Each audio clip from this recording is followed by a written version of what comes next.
Hello folks, welcome to the channel. If you encounter error code 0xc00d5212, this item was encoded in a format that's not supported, then watch this video.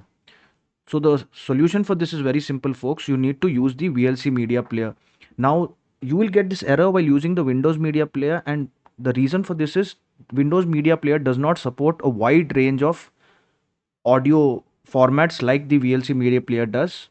So we will download the VLC media player by looking for VLC in the Windows Store. Here the VLC app, and we will click on get and it will get installed, and then we can open the audio file using the VLC media player, and we can do that by right clicking on the file, say right click here, and then clicking on open with, and then you can click on the VLC media player option and it should open without any error.